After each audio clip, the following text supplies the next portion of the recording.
Lab Insight, novedades y herramientas para la comunicación social en la era digital. Bien, hoy estamos inaugurando un episodio un poco atípico de lo que es el podcast Lab Insight, un podcast orientado a comentar novedades, situaciones quizá, información que tiene que ver con el quehacer de la comunicación, con el quehacer de los comunicadores. En este sentido, nos acompaña Pepe Villamarín, sí. Y bueno, antes de esto, un perfil breve, saber con quién estamos hablando, Pepe. A ver, yo soy periodista graduado en la Universidad Central del Ecuador, comunicador empresarial en la Universidad Internacional del Ecuador y doctor en literatura y letras, pero básicamente dedicado a la docencia durante 33 años y a la investigación, que son los aspectos donde yo me manejo. Genial. Hoy hemos tenido la oportunidad de compartir a propósito de una maestría en dirección de comunicación, donde estamos principalmente revisando cómo es el funcionamiento en el fondo de los medios de comunicación. En este sentido, Ecuador, nuestro país, está próximo a realizar las elecciones en las que se definirá quién es el nuevo presidente de la República. En este contexto, Pepe, ¿cuál es el estado o cuál sería el diagnóstico que nosotros podemos realizar frente al comportamiento que tienen los medios de comunicación ya en esta realidad, ¿no?, preelectoral? Los medios de comunicación no van a cambiar su forma de trabajo.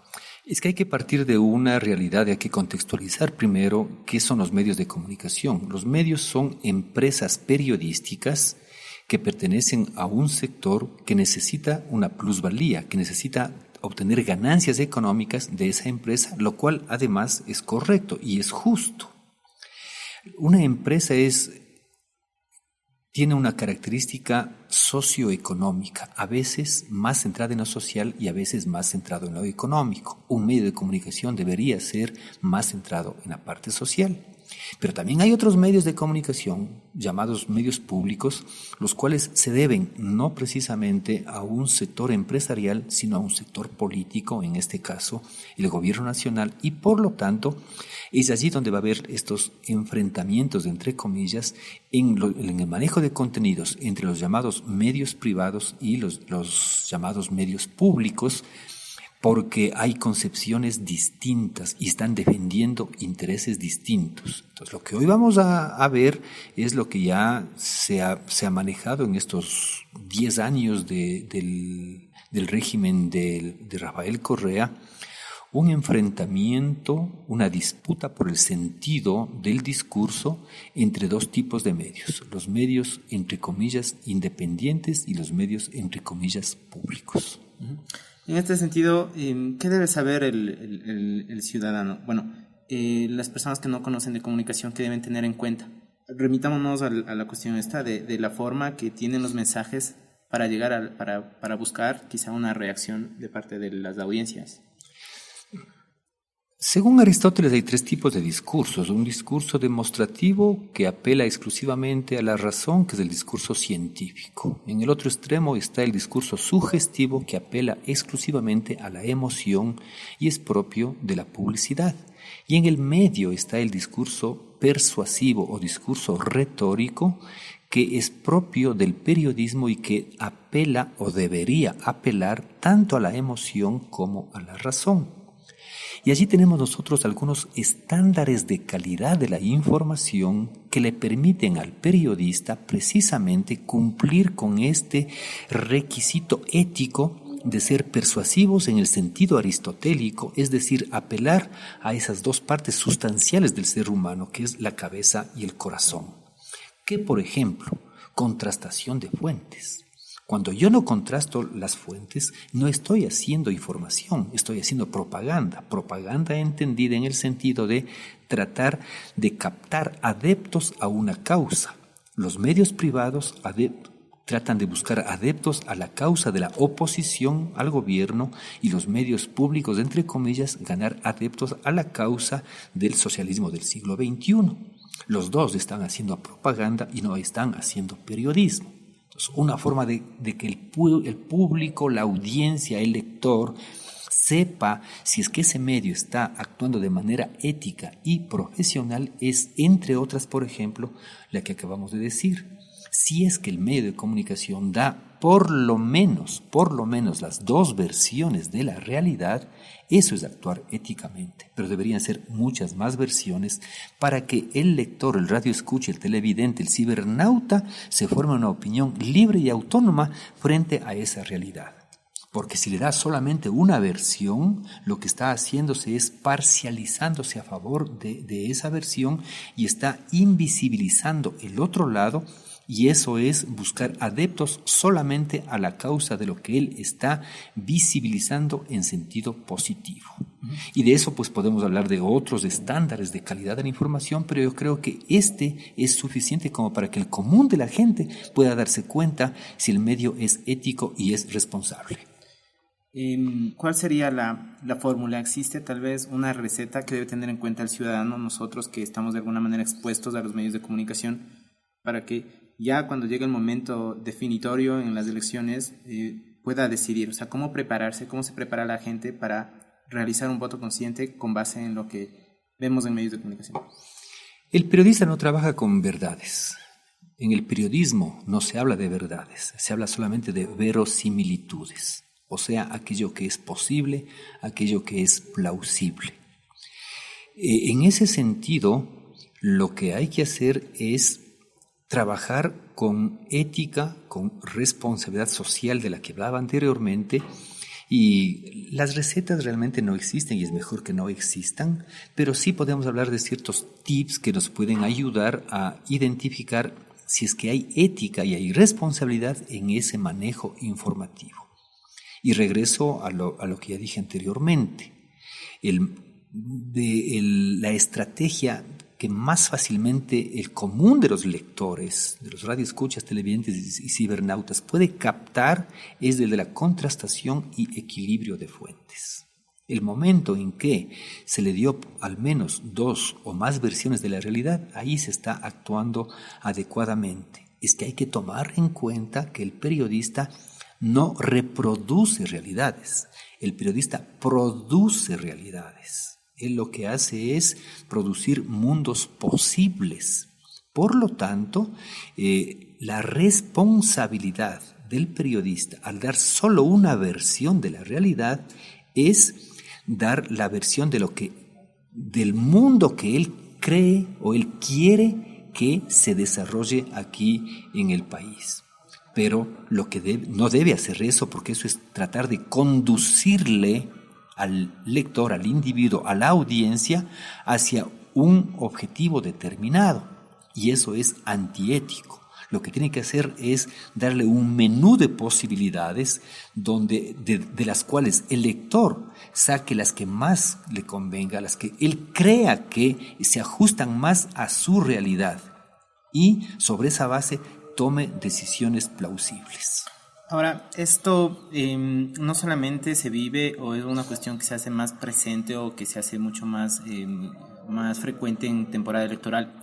Todo el tiempo estamos expuestos a este tipo de manejo de información. ¿Cuál sería la recomendación para que de alguna manera quienes estamos, vuelvo a la palabra porque me parece que es crucial esto de que estamos expuestos, cuál sería la práctica que nosotros tenemos que comenzar para de alguna manera blindarnos o empezar a consumir o a razonar, a reflexionar sobre lo que tenemos de enfrente nuestro y que de alguna manera ya está impuesto, ¿no? Aquí yo creo que en buena parte uno de los puntos claves de aquí es el de la educación, y lo cual se torna bastante difícil porque la educación siempre va a estar siendo manejada por los sectores elitistas, por los sectores hegemónicos del poder, que buscan una educación que esté acorde a los intereses de clase que ellos tienen. Pero, sin embargo, sí se puede optar desde los movimientos sociales, desde el propio ciudadano común y corriente, desde el vecino del barrio, a organizarse, porque la organización popular es la base de todo, para dentro de esa organización empezar con aquello que yo llamo la alfabetización mediática a través de personas profesionales de la comunicación del periodismo que conozcan del tema. Es decir, que les ayuden a interpretar adecuadamente los contenidos que nos da la televisión, la radio, el internet, el periódico. Porque en mi criterio, el 98% por lo menos, siendo conservadores, el 98% por lo menos somos analfabetos mediáticos. No sabemos nosotros cómo leer los mensajes que nos dan los medios de comunicación y a veces terminamos aceptando pasivamente lo que ellos dicen. Qué interesante este término de analfabeto mediático. Quizá cabe este calificativo para la mayoría de personas, ¿no? ¿Hay algún medio que sí tenga algún comportamiento responsable? Es importante no generalizar porque los propios medios privados hay algunos que se manejan éticamente. Hay otros que lo hacen en unas ocasiones sí, en otras ocasiones no. Sobre todo cuando prime el aspecto político y ahora que estamos en época preelectoral, es allí cuando menos se da esta situación de un manejo ético de la información.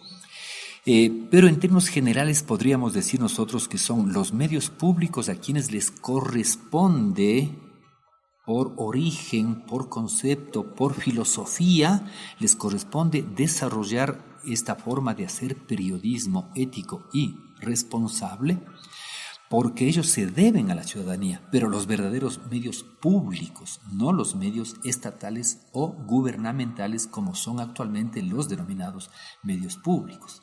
Y también están los medios comunitarios, que son los que defienden los intereses de la comunidad, los intereses de los movimientos sociales, los intereses de sectores de jóvenes, mujeres, LGBTI, etcétera, etcétera, que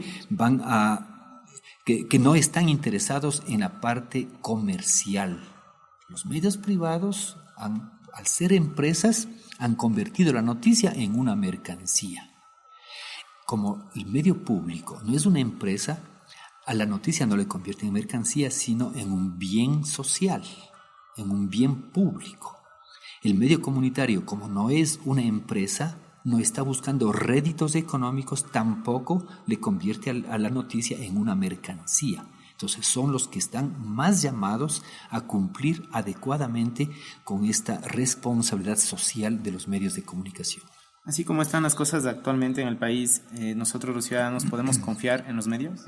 Difícilmente porque se han polarizado tanto las cosas que nosotros tenemos que por lo menos comprar 2-3 medios de comunicación escritos para más o menos acercarnos a lo que sucede en el país.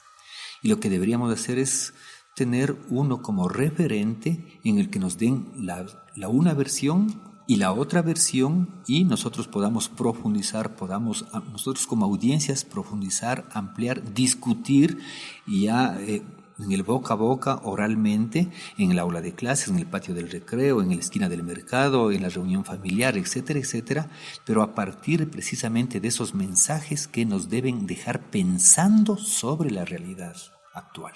Bueno, esperemos entonces que más bien el llamado sería hacia la ciudadanía, ¿no? Que comience a identificar lo que está detrás de cada cosa que nos dicen y en función de eso tomar nuestras decisiones. Para que no sea fácilmente manipulable por los medios. Y pues de eso dependerá el destino del país, ¿no? Del país y del mundo. Muy bien, muchas gracias, Pepe. Gracias. Escucha, adelanta, retrocede, repite, comparte, interactúa, cuando quieras, como quieras, donde quieras. Esto es un podcast. Esto es Lab Inside.